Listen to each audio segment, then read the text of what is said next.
The Lord your brother and sister.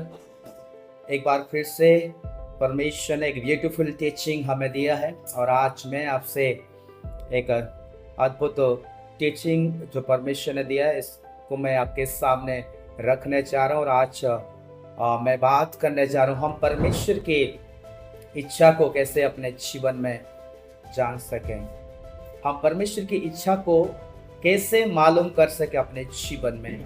How to know God's will in our life, प्रभु की इच्छा को हम कैसे जान सके। और मैं आपको बताना चाहता हूँ कि आज विश्वासी के जीवन में ये सबसे बड़ी सवाल है कि प्रभु मेरे जीवन में तेरी इच्छा क्या है और इस परिस्थिति में तू चाहता क्या, तेरी इच्छा क्या है। आज ये बड़ी सवाल अच्छा लोगों के सामने है। यिर्मयाह चैप्टर 1 अध्याय उसके 4 और 5 पद को मैं यहाँ पे पढ़ रहा हूँ। तब यहोवा का यह वचन मेरे पास पहुंचा, गर्भ में रचने से पहले ही मैंने तुझ पर चित्त लगाया और उत्पन्न होने से पहले ही मैंने तेरा अभिषेक किया, मैंने तुझे जातियों का भविष्यद्वक्ता ठहरा है।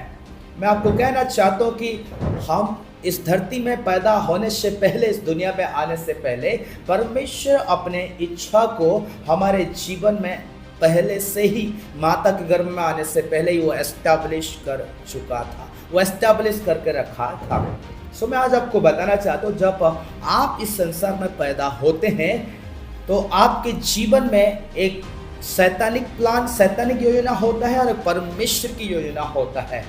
और जिस समय आप प्रभु को अपने जीवन दे देते हैं और उद्धार करते रूप में आप उसे ग्रहण करते हैं, आपकी आत्मा का उद्धार होता है, उसी समय शैतान आपके जीवन से अपने योजना को खो देता है। सो मेरे प्रियो, मैं आपको बताना चाहता हूँ कि एक ज्योतिषी, एक फॉर्च्यून टेलर एक अविश्वासी के जीवन के भविष्य को बता सकता है, परंतु एक विश्वासी के जीवन का भविष्य को नहीं बता सकता है, क्योंकि एक विश्वासी का जीवन परमेश्वर में छिपा हुआ है। प्रभु यीशु मसीह परमेश्वर में उसका जीवन छिपा हुआ है। सो मैं आज आपको बताना चाहता हूँ कि एक ही कारण जो लोग आज परमेश्वर की इच्छा को, सिद्ध इच्छा को पता लगा नहीं पाते हैं, उनका जीवन जो है वो जीते हैं, वो जीवन वो मसीह में नहीं जी रहे, क्योंकि वो मसीह में नहीं है, मसीह में जीवन को नहीं जी रहे, इसीलिए परमेश्वर की इच्छा को अपने जीवन में लगा नहीं पाते हैं। क्योंकि बाइबल में लिखा हुआ है, 1 थिस्सलुनीके 5:18 में इस प्रकार लिखा हुआ है, यहाँ पे मैं पढ़ रहा हूँ, हर बात में धन्यवाद करो क्योंकि तुम्हारे लिए मसीह यीशु में परमेश्वर की यही इच्छा है। तुम्हारे लिए मसीह यीशु में परमेश्वर की यही इच्छा है। तो परमेश्वर की इच्छा कहाँ पर है? मसीह यीशु में, मसीह यीशु में। The will of God in Christ Jesus, मसीह यीशु में है।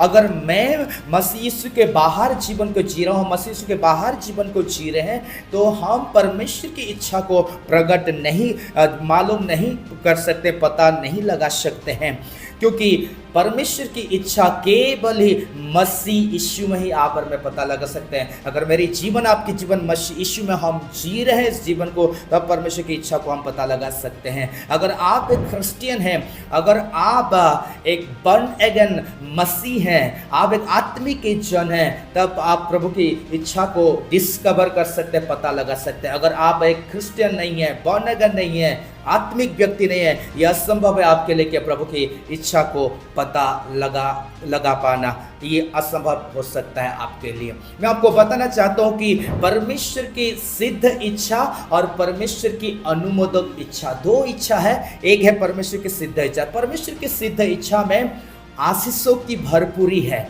फुल ऑफ ब्लेसिंग है, लेकिन परमेश्वर की जो अनुमोदक इच्छा है उसमें फुल ऑफ जजमेंट है, वो न्याय करेगा उसमें परमेश्वर। और मैं आपको बताना चाहता हूँ कि परमेश्वर की ये सिद्ध इच्छा क्या है। परमेश्वर की सिद्ध इच्छा को हम एक दिन में या एक रात में इंस्टेंटली हम पता नहीं लगा सकते हैं। ये प्रोग्रेसिव है और ये धीरे धीरे आप उसे पता लगा सकते हैं, एकदम से सडनली आप उसे पता नहीं लगा सकते हैं। जब आप पढ़ेंगे एक वचन को, इफिसियों 5:17 में यहाँ पे लिखा हुआ है एक पावरफुल वचन, इस कारण निर्बुद्धि ना हो पर ध्यान से समझो कि प्रभु की इच्छा क्या है। बाइबल क्लियरली बताती है कि इस कारण तुम निर्बुद्धि ना हो परंतु ध्यान से समझो कि प्रभु की इच्छा क्या है। प्रभु की इच्छा क्या है। सो हमें बुद्धिमान होना है, हमें ध्यान लगाना है, हमें सर्च करना है, ढूंढना है कि परमेश्वर की इच्छा क्या है। बिफोर हम, इससे पहले कि कोई चीज़ें को अपने लाइफ में चुनाव करें, डिसीजन ले, किसी चीज़ों में हम जाएं, हमको पहले ध्यान से जानना है, समझना है, निर्बुद्ध नहीं होना है, परंतु ध्यान के साथ समझदार होकर ढूंढना और खोजना है कि प्रभु की इच्छा क्या। रोमियो 12 के 2 वचन में एक पावरफुल वचन लिखा हुआ है, इस संसार के सदृश न बढ़ो, परंतु तुम्हारे मन के नए हो जाने से तुम्हारा चाल चलन भी बदलता जाए, जिससे तुम परमेश्वर की भली और भावती और सिद्ध इच्छा अनुभव से मालूम करते रहो। यहाँ पर लिखा हुआ है, अगर आप एक सांसारिक मना व्यक्ति हैं तो आप एक वर्ल्डली माइंडेड हैं, आप प्रभु की इच्छा को डिस्कवर नहीं कर सकते, प्रभु की इच्छा को पता लगा नहीं सकते। हमें आत्मिक मना होगा परमेश्वर की इच्छा को जानने के लिए। हमें परमेश्वर की वचनों को पढ़ना है, परमेश्वर की सिद्ध इच्छा को जानने के लिए। सो प्रभु आपको इस वचन से ब्लेस करें। आमीन।